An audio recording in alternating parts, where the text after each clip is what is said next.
Today, I'll be reading stories and playing recent tab levels. Don't judge my gameplay, it's not that bad. Anyways, let's get right into it. My ex-girlfriend tried to win me back, and it backfired. Earlier this year, I broke up with my girlfriend over trust and cheating issues. It was difficult, but I'm trying to move on without her and her kids that I helped raise. She has since tried to establish a friendly accord with me and told me she was dating someone new, but he's just not as good as you were, quote unquote. Just as a test, I asked her to name my top 3 qualities that she liked about me. Oh, that's easy. You're hot, handsome, and sexy, quote unquote, she responded. I then asked her what her most favorite memory of us was. Everything we did was my favorite, quote unquote, she responded. I told her that she just doesn't get it. She asked me what was wrong with her answers, and I told her, if I need to tell you why your answers suck, then I know you're not being genuine. Please tell me I'm not the only one who sees her answers as terrible. Now, I know she's not the one. I've blocked her now, but we'll see if she tries to find a way to reach out again. I wanted a happy ending, but it will not involve her. My house was saved by a fever. Just had an interesting experience. I'm renting a house outside of the city and started hearing like an intermittent hissing sound that I couldn't place. I finally pinpointed to the fuse box and fire comes out. I discovered the fuse box doesn't have a metal panel on the front, so it's not protected, and the one thing in front of it is basically a drywall door. I wasn't supposed to be home today. The day before yesterday, I went with my boyfriend to get winter tires, parentheses, he lives further south.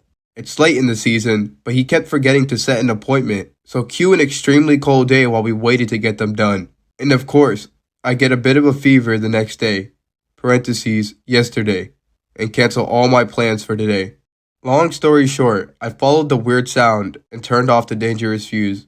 Firemen were called to check everything was okay, and they condemned the fuse box. So I'm sitting here in the dark till a master electrician becomes available. Thankfully, I have a wood stove for heat. The fireman said not to be alarmist, but had I not been home, there wouldn't have been a house to come back to. I have 2 beautiful dogs and a cat. Had my boyfriend not gotten his tires changed that day, my puppies would not be here. Never been so grateful to have frozen my butt off or to be with such a loving and occasionally forgetful man. I helped a stranger pick an interview outfit, and months later, she saved my worst day. A few months ago, I was killing time at a thrift store after work, doing that slow, aimless browsing you do when you're too tired to go straight home. I had my headphones around my neck and my tote bag on my shoulder, and I guess from a distance, I looked like I worked there, because this woman walks up to me in the blazer aisle and goes really quiet. Hi, sorry, do you work here? I should have said no, but my brain did that thing where it tries to be helpful before it tries to be honest, so I just said, what do you need? She exhales, like she's been holding her breath for an entire hour. I have an interview tomorrow. I haven't done one in years. I don't even know what I'm supposed to look like anymore. She wasn't dramatic about it, just embarrassed. Like asking for help was the part that hurt. So I said, okay, show me what you're considering. So, she had 3 options. A blazer that swallowed her whole, a blouse that looked like it had survived the war, and a dress that was actually cute, but she kept tugging at the sleeves like she didn't trust it. We stood there for maybe 15 minutes doing the world's least fashion consultation. I asked where the interview was, what kind of role, what she wanted to feel like walking in. She blinked, like I'm allowed to be there. That line hit me so hard, I almost pretended my phone rang. So, I helped her build something simple. The dress, the blazer that didn't fit her shoulders, shoes that didn't look like they hated her. When she came out of the fitting room, her posture changed first, and then her face caught up. She looked at herself in the mirror and did this tiny smile like she surprised herself. The idea turned to me. Thank you. Seriously, you have no idea. And that's when she pointed at my tote bag. So do you get a discount? I laughed. I don't work here. I'm just a woman with strong opinions about blazers apparently. Her whole face cracked open. She laughed so hard she had to cover her mouth. She hugged me right there, by the clearance rack. This is the nicest thing anyone's done for me in a long time. I figured that was it. A sweet, weird little moment. Then last week happened. Last week was one of those weeks where everything stacks. Alarm didn't go off, spilled coffee on my shirt, my boss hit me with a quick chat that was not quick. By the time I got off the bus, I was holding it together with pure spite and mascara. I stopped at the corner shop to buy bread and something unhealthy, and I'm standing in line staring at nothing, trying not to cry in public. And I hear this voice behind me. No way, Blazer Girl? I turn around. It's her. Same eyes, same smile, different energy. She looks lighter, like she's not bracing for impact anymore. I must have looked confused because she goes, thrift store? Interview outfit? You told me the shoulders were the whole point? My brain went blank because I wasn't expecting to be remembered by anyone for anything. Oh my god, yes, hi. She's holding a blanket with normal happy life things. Fruit, tea, some fancy chocolate. Then, she looks at my face for 2 seconds and her smile softens. Bad day? I tried to do the automatic, no I'm fine, but my voice did that thing where it betrays you, so I just nodded. She doesn't make it a big deal. Just reaches into her basket, pulls out the chocolate bar, and sets it on the conveyor belt with my stuff like it's the most normal thing in the world. What are you doing? Paying you back. I start to protest, and she cuts me off gently. You don't get to argue. You helped me feel like I was allowed to be in the room, remember? Then she leans in. I got the job. I felt my whole chest do this strange warm drop, like relief for someone else can still fix parts of you. We walked out together and stood outside for a minute while cars went by. She tells me that she still has the outfit, wore it to her first day, and kept hearing my voice going, shoulders, you got this. Then she said something that made me laugh, even though my eyes were still wet.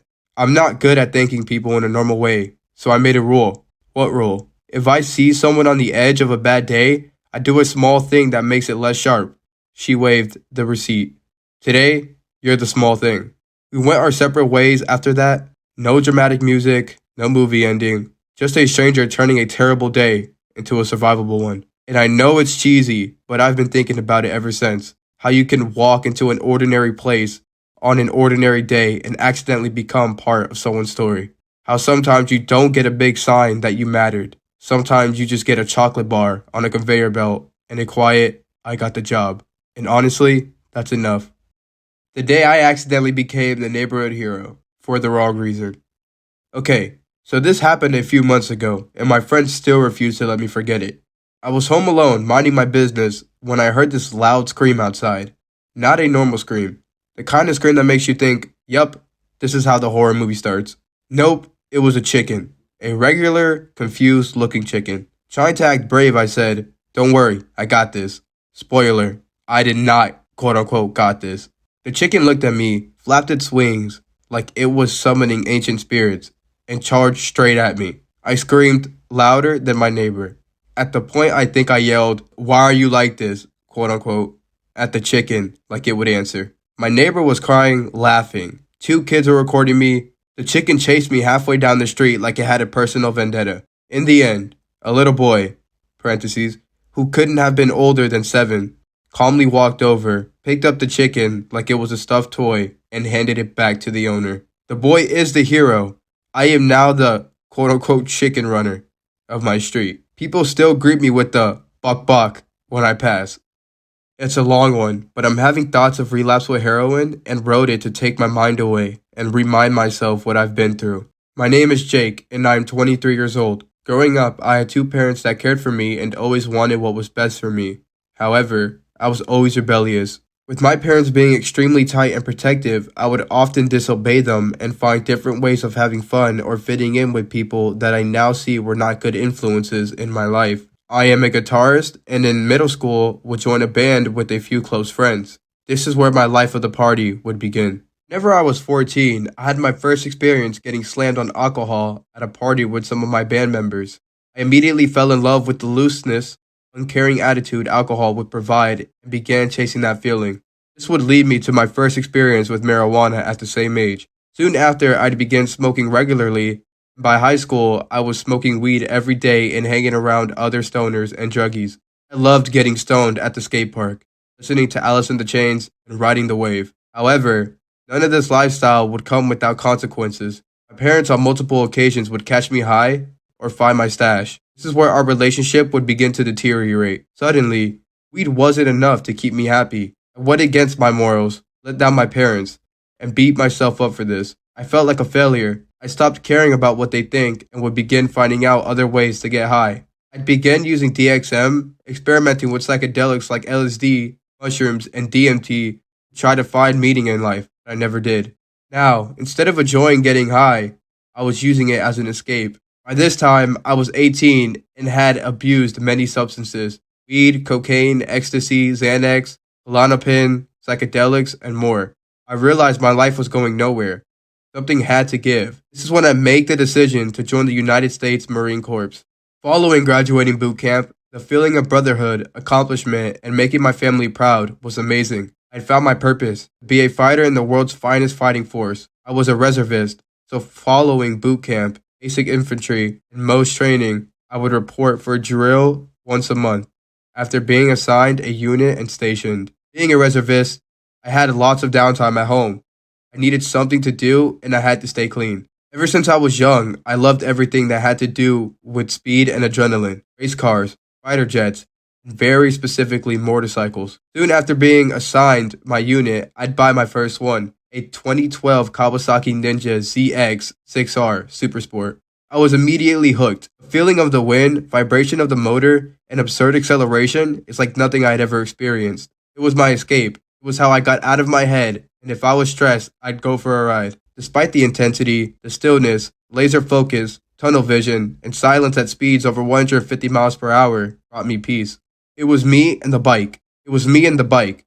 No regrets, no addictions, no problems, silence. At 19, 6 months later, I would begin college for a cybersecurity degree.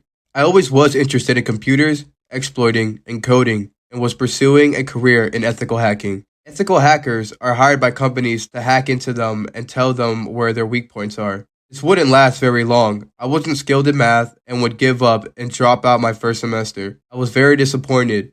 I was never one to quit and didn't know how to do with my life now. I was lost. I began going out to the bar a lot more after and coping with liquor, women, and the occasional blunt. I was very careful to have weed out of my system before drills, and would get back using substances like cocaine and Xanax, which leave my system quick. One night, 2 years later, 3 days before drill, myself and one of my friends would go out to the bar and get wasted. I was on my motorcycle. I knew I was too messed up to ride, and at this point, it was 12 a.m. I told my friends I would stay until 2 a.m. to sober up for a little and ride home. That's when he pulls out a baggie of cocaine and offers it to me to sober up for a little and get home. I contemplated, because I knew if I had a random drug test at drill, it may still be detectable, as military drug tests are very sensitive. What were the odds of that, though?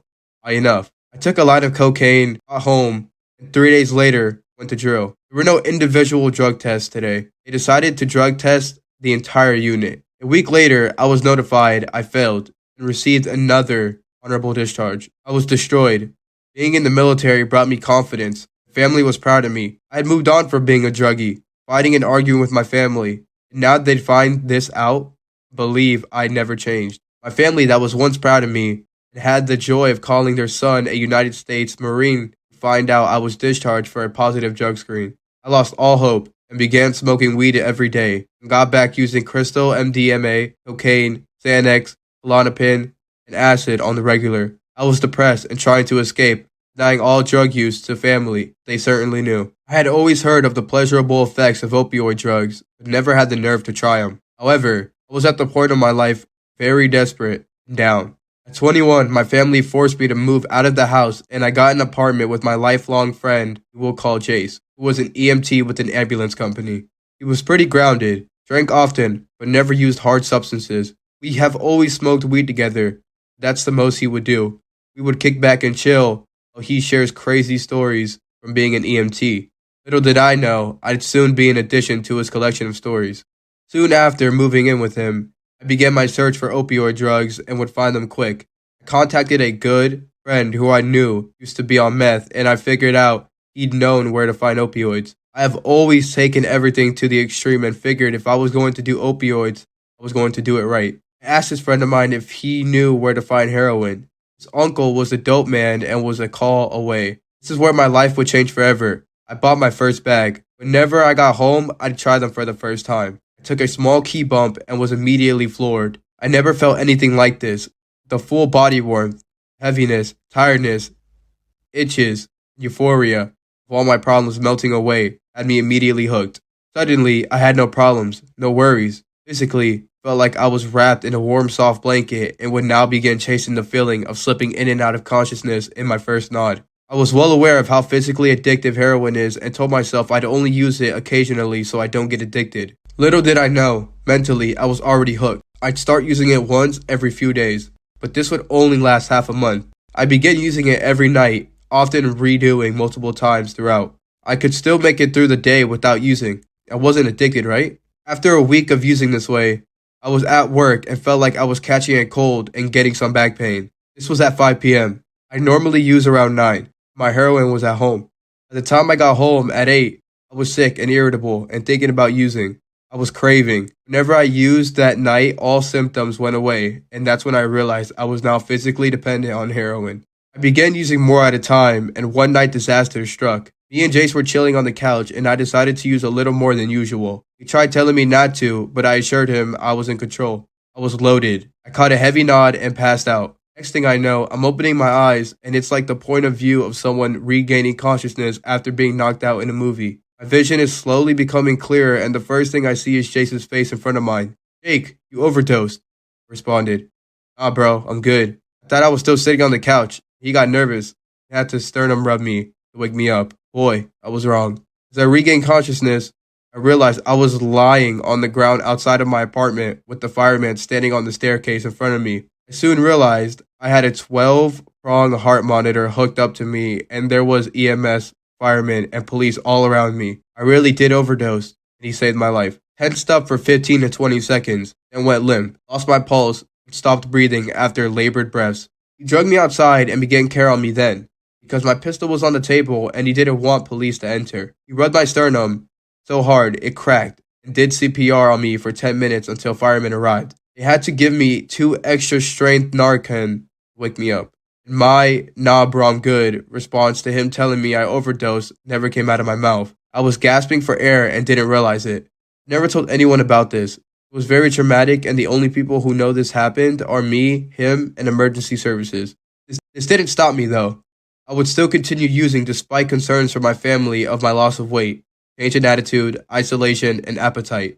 My addiction would progress, and by the time I was 22 in October 2024, I'd be using 3 to 4 times a day. I believed I could still stop if I wanted to and wasn't addicted. I would become tight on money at this time and move back in with my family. In this month of October 2024, I had a severe motorcycle accident, and 2 days later would use to help with pain because I had work at 11:30. I was extremely concussed with a black and blue bruised face, banged up jaw, broken ribs, wasn't thinking straight. No one goes to work after a severe motorcycle crash. My father had called me down for breakfast and got no response. Whenever he came up to check on me, my door was locked and he had to break through the door because I wasn't responding.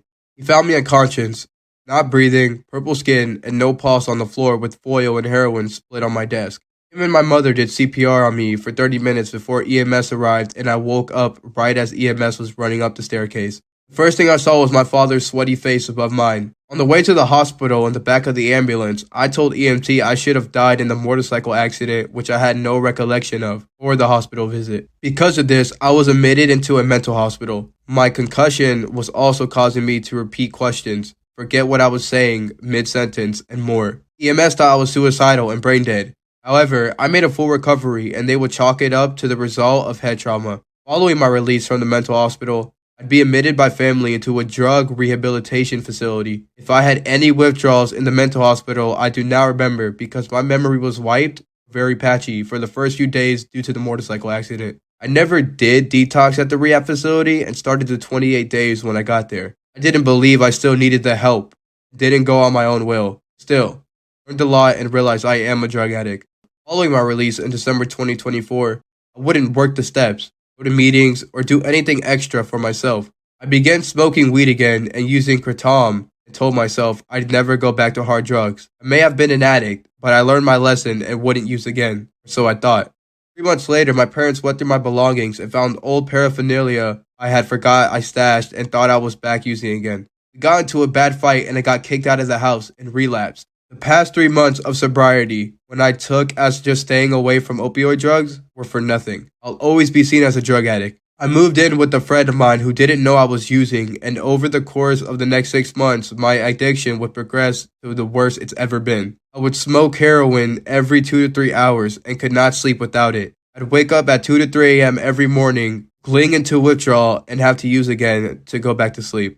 At times, I'd have to pawn personal values for money, lie to the friend I was living with that I needed money for medical bills, have dreams of having a normal, happy relationship with my family, to wake up to a pillow soaked in years from crying in my sleep. It was hell and torment. Fear of withdrawal then, plug isn't responding. Or when I'm out of dope and have to wait a day or two to get more, was hell on earth. I would then blame God for allowing this to happen to me, stop praying, and going to church. I spent every last dollar on dope. 3 days before I checked into rehab, for the second time, my friend found out I was using and kicked me out the house. I was living in my car.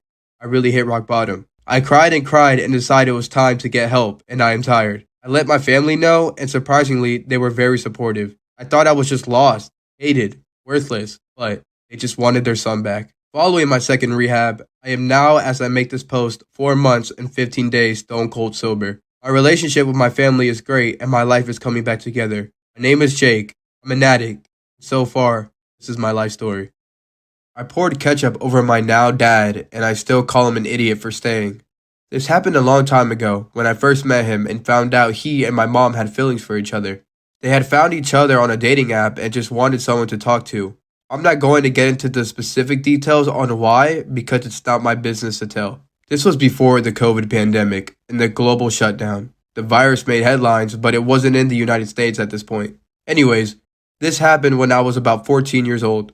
I asked the man for cigarettes. I humiliated him. I did everything to drive him out of the door, and the reason being that I was traumatized. My mom had just recently escaped from an abuser, the man who we'll call Jerkface for simplicity, broke the protection order and had been stalking us since forever now. And before him, we were stuck in a few other abusive situations, so we were all kind of used to it at this point. He came into the picture when everything was still fresh. I mean, like a few months ago fresh. Me and my brothers were and still are traumatized by him to this day. When my dad, Louis, walked through that door and introduced himself, my brothers were trusting, but me, I was skeptical. I did not trust him. I didn't like him. I seriously thought it would just be like the last few times I got a father in my life. So I pulled some tests. I'm not exactly proud of them now, since they were sort of messed up, but I literally tried to drive him to lose his temper and or leave. First came the cigarette test. I pulled him aside, literally dragged him away and asked him to buy me cigarettes or alcohol. Big shocker, he refused. First of all, I was 14, still a child, so of course I didn't get too far with that one. But it's also because he told me about his daughter. She was a little girl at the time, so he passed the first test. The second came the threats. Again, I was 14. I was puny and tiny, and we were poor, so I didn't get too far on that either. And the threats I made were just as serious as me flat out telling you that I'm not going to drink straight from your milk carton. They were quite petty, and though I don't remember all that I said, I remember one of my sayings. I should have put hot sauce in your eyes long while ago. Obviously, I don't say it anymore, but I did bring it up. Then came the ketchup. It was ketchup and ranch. I was originally going to go through with the threat in the hot sauce, but I'm too much of a softie despite being through the stuff I've been through. So, it was just ketchup and ranch dressing over his head. And he laughed in my face when I did it. Laughed it off. I found out later that it did make him mad, and he did not like it, but he understood why I did it. I was scared, trying to drive him out the door before any more harm could come over me and my family. So yeah, he's the idiot that stayed in the family for about 6 years, and I couldn't be happier. And that story is going to conclude our video for today. I hope you all enjoyed watching. Hope to see you again next time. Peace.